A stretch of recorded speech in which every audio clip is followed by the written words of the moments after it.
শীতের দিনে যে কোনো রান্নায় ধনেপাতা দিলে তার টেস্টটা যেন কী করে আরও বেড়ে যায় আর দেখতেও ভালো লাগে। দেখুন আজ আমার এই চিলি আমোদি মাছটা কি সুন্দর দেখতে হয়েছে। আজ আমার রেসিপি চিলি আমোদি মাছের। এই আমোদি মাছের রেসিপিটা আমি বাড়িতে প্রায় বানাই, খেতে ভীষণ টেস্টি হয়, তাই ভাবলাম আজ এটা আপনাদের সাথে শেয়ার করি। মাছগুলো যখন ধুয়ে নিচ্ছি তার আগে আমি মাছের মাথাগুলো কেটে বাদ দিয়ে দিয়েছি, কারণ এই রেসিপিটা মাছের মাথাগুলো কেটে বাদ দিয়ে দিতে হবে।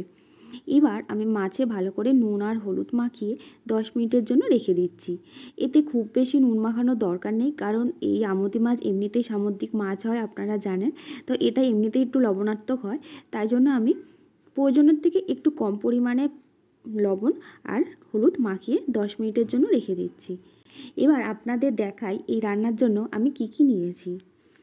এখানে একটা গোটা পেঁয়াজ কুচিয়ে রেখেছি, কয়েকটা রসুন, আদা ও লঙ্কা নিয়েছি।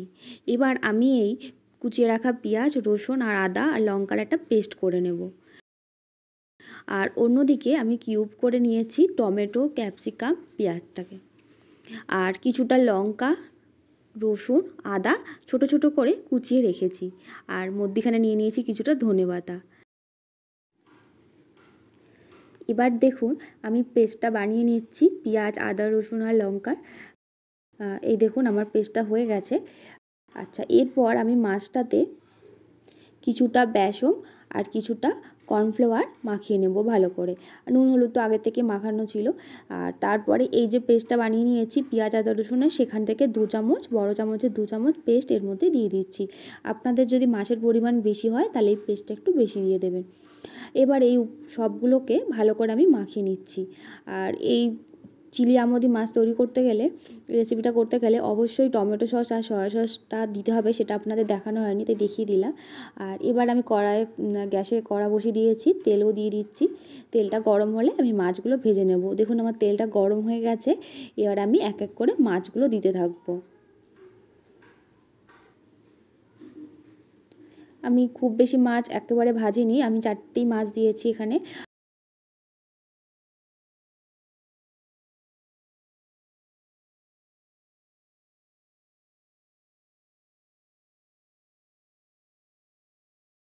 আর এই মাছগুলো ভাজতে খুব বেশি সময় লাগে না। এক পিঠ আমার দেখুন ভাজা হয়ে গেছে। আমি মাছটাকে উল্টো পাল্টে ভালো করে ভেজে নিচ্ছি। একটু লালচে লালচে হয়ে গেলেই মাছগুলোকে নামিয়ে নেব। আর খুব বেশি একদম খুব বেশি লাল করে ভাজার দরকার নেই, মোটামুটি একটু লাল লাল হলেই নামিয়ে নিচ্ছি, নাহলে পুড়ে পুড়ে যাবে, যেহেতু বেসন আর কর্নফ্লাওয়ার মাখানো আছে। আচ্ছা, এরপর আমি এক এক করে আমার বাদবাকি আরও যে মাছগুলো ছিল ওগুলো একটা একটা করে সব ভেজে নিচ্ছি। দেখুন আমার সব মাছগুলো ভাজা হয়ে গেছে। এবার কড়াতে যে তেল আছে ওই তেলের মধ্যেই আদা, রসুন, লঙ্কা ভেজে নেব। আদা আর রসুনটা আগে দিয়ে দিয়েছি, কারণ আদা রসুনের যে কাঁচা গন্ধটা সেটা যাতে না থাকে, ওই জন্য আদা রসুনটাই ভেজে নিয়েছি, তার সাথে লঙ্কাটাও দিয়ে দিয়েছি, একসাথেই দিয়ে দিয়েছি। এরপর একটু নাড়াচাড়া করে একটু যেই ভাজা ভাজা হয়ে যাচ্ছে, তারপর 1 চামচ গোটা জিরে, হলুদ, ধনে আর কাশ্মীরি লঙ্কার গুঁড়ো দিয়ে ভালো করে মিশিয়ে নিচ্ছি।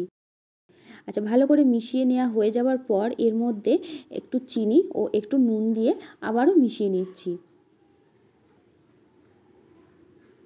গুঁড়ো মশলা দিয়ে ভালো করে নাড়াচাড়া করে ভালো করে কষিয়ে নিয়েছি। কষিয়ে নেওয়া হয়ে গেছে। এরপর এর মধ্যে কেটে রাখা টমেটো, পেঁয়াজ আর ক্যাপসি দিয়ে ভালো করে নেড়েচেড়ে নেব। খুব বেশি একদম ভাজা ভাজা করা দরকার নেই, কারণ পেঁয়াজটা যাতে গলে না যায়, পেঁয়াজটা গলে গেলে ভালো লাগবে না খেতে, তাই অল্পটুকুনি ভেজে নিচ্ছি। এরপর টমেটো সস, চিলি সস আর সয়া সসটা এর মধ্যে দিয়ে দিচ্ছি। এগুলোকে দিয়েও আর একবার ভালো করে নাড়াচাড়া করে নিচ্ছি।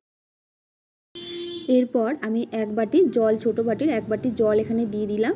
আর জল দিয়ে নেড়েচেড়ে কর্নফ্লাওয়ার দিচ্ছি। কর্নফ্লাওয়ারের মধ্যে আমি সামান্য হলুদ দিয়েছি যাতে একটু দেখতে ভালো হয়, নাহলে একদম সাদা সাদা হবে।